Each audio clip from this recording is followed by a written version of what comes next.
낮은 자리 마음치유 유튜브 방송을 우리 시청해 주시는 여러 선생님들 그동안 안녕하셨습니까?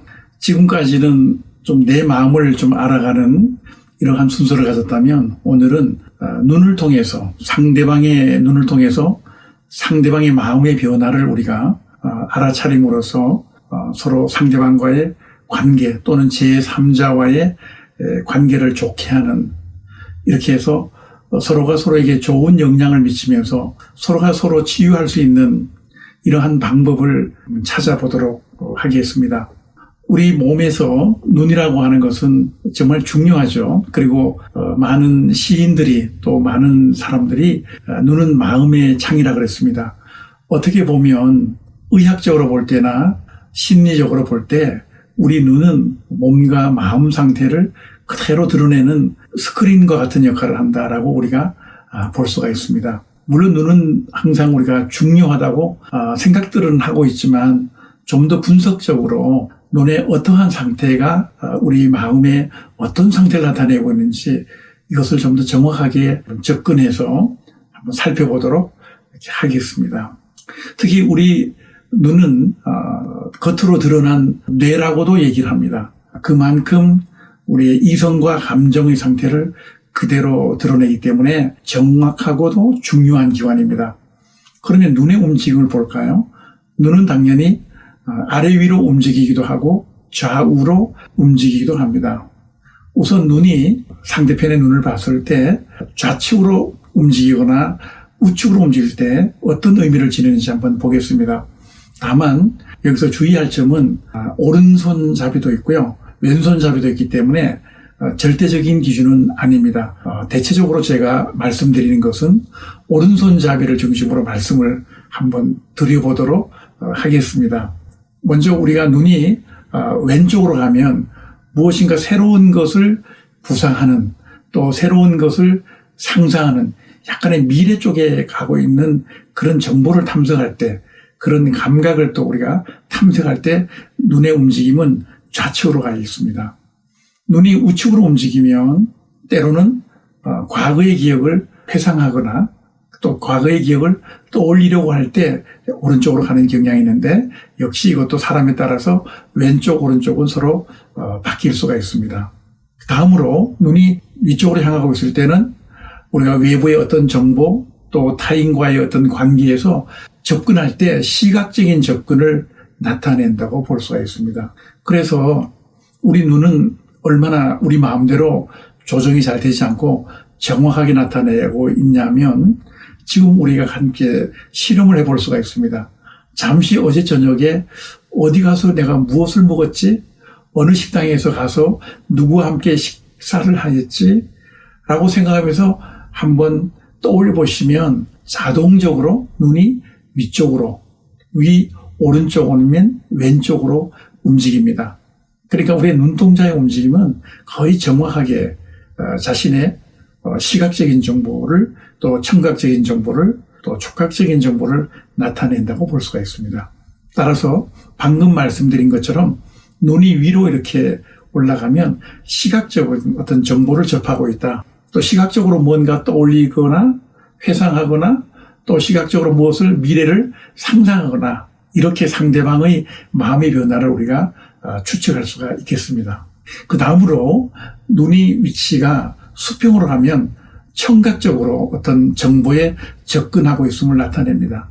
상대방의 얘기를 할 때 눈이 위로 갔다면 상대방의 옷차림이나 상대방의 외모에 관심이 있겠죠. 그러나 상대방을 쳐다볼 때 눈의 위치가 수평이다라고 대충 이렇게 보여지면 상대방의 목소리가 아름다운가, 상대방의 목소리가 듣기 싫은가, 좋은가, 청각적인 정보에 접근하고 있다고 볼 수가 있습니다. 따라서 상대방을 향한 눈동자가 수평일 때는 나의 목소리 또 주변에 들려오는 소리에 집중하고 있다라고 이렇게 이해를 하시면 되겠습니다. 그래서 수평이면서 좌측을 가거나 우측으로 갔을 때는 과거에 그 들려오던 소리를 회상하거나 또 미래에 들려올 소리를 미리 예측하거나 상상하거나 이런 것이라고 볼 수가 있겠습니다. 그 다음에 눈동자의 위치가 아래쪽으로 향하게 되면 역시 촉각적이고 즉 우리 몸의 감각적인 정보를 나타내고 있습니다. 내 마음이 지금 따뜻한가, 또 마음이 차가워졌는가, 또 포근한가, 푹신한가, 이러한 감정을 우리가 접근할 때는 눈의 위치가 아래로 갑니다. 또 한 가지, 혼잣말로 남에게 드러내지는 않지만 내 자신의 내면의 대화를 혼자 중얼거릴 때도 눈의 위치는 아래로 갑니다. 그래서 아래로 간 눈동자가 좌측으로 주로 가게 되면 혼자의 독백이나 혼잣말의 속삭임 같은 거를 들 수가 있고요. 또 오른쪽으로, 아래 오른쪽으로 간다면 현재 자기가 촉감적인 위치나 이런 것들을 우리가 접근하고 있다고 볼 수가 있겠습니다. 그래서 지금 말씀드린 시각적인 정보, 청각적인 정보, 촉각적인 정보를 우리가 알아채게 되면 상대방이 어디에 집중하고 있는가, 내 목소리에 집중하고 있는지, 나의 외모에 집중하고 있는지, 나와의 어떤 대화를 통한 느낌에 집중하고 있는지를 금방 알 수가 있으니까 상대방의 마음의 변화를 종합적으로 우리가 알 수가 있는 것이죠. 배려한다라고 하는 것은 상대방의 마음의 변화를 좀 알아내고 알아차리는 것을 의미합니다. 상대방을 잘 알았을 때 우리가 상대방 마음에 배려를 할 수 있는 것이거든요. 따라서 우리가 이러한 것들을 통해서 우리는 무엇을 할 수 있겠는가? 좀 더 큰 일을 할 수가 있습니다.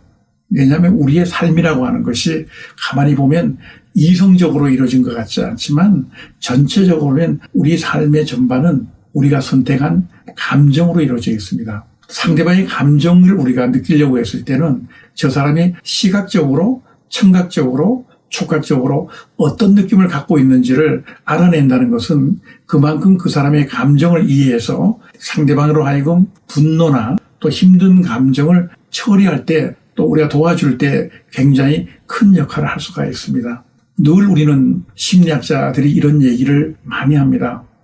우리 삶을 이끌어가는 것은 이성 같지만 놀랍게도 감정이다. 왜냐하면 우리는 일생 동안 선택이라고 하는 것을 많이 하게 되는데 이 선택의 바탕은 바로 감정이 깔려 있다는 것이고, 늘 내 삶을 이끌어가는 것도 감정이라 본다면 이러한 내 삶을 이끌어가는 감정, 이것이 바로 핵심 감정입니다. 우리가 핵심 감정을 이해할 때도 눈을 통해서 우리가 알아볼 수가 있는 것입니다. 물론 내 스스로 거울에 내 눈의 위치를 시각적, 청각적, 촉각적으로 볼 수 있지만 상대방의 감정을 알아낼 때는, 또 상대방이 어떤 감각에 접근하고 있는 걸 알아낼 때는 방금 말씀드린 위쪽이냐, 수평이냐, 아래쪽이냐 하는 것들이 굉장히 중요한 기준이 된다는 것을 여러분에게 말씀을 드리고 싶습니다. 우리가 감정을 이해하고 감정을 관리한다는 것은 감정을 알아차린다는 것을 의미합니다. 내가 내 삶을 이끌어왔던 핵심 감정을 이해한다는 건 대단히 중요하거든요. 그럼 핵심 감정의 이해가 무엇인가? 왜 나에게 이러한 마음 상태가 만들어졌을까? 그 동기와 또 그 과정을 이해하면 전반적인 내 삶을 지배하는 감정을 이해할 수가 있습니다. 자기 자신을 잘 이해하고 통제하고 감정 관리를 한다는 것은 바로 다름 아닌 핵심 감정을 알아내는 것입니다. 이제 우리가 다른 사람들의 핵심 감정을 이해할 때 눈동자의 움직임 그 외에도 여러 가지가 있겠지만 오늘 이 시간에는 가장 우리가 쉽게 접근할 수 있는 상대방의 눈의 변화를 통해서 마음의 변화를 알아차리는 것, 상대방을 이해하는 중요한 지름길이고 상대방 감정에 우리가 공감할 수 있는 중요한 수단이라는 말씀을 여러분에게 드립니다. 다음에는 또 우리가 마음의 건강을 지키는 것 중에 또 하나가 수면에 관한 것이거든요. 우리의 감정도 잠을 푹 자고 그리고 몸의 여러 분야에 있어서 이완되고 힘들었던 걸 회복했을 때 우리 감정도 굉장히 편안하게 유지가 될 수가 있습니다. 그 점에 대해서 우리가 다음 시간에 한번 살펴보기로 하고 오늘 강의는 이것으로 마치도록 하겠습니다. 대단히 고맙습니다.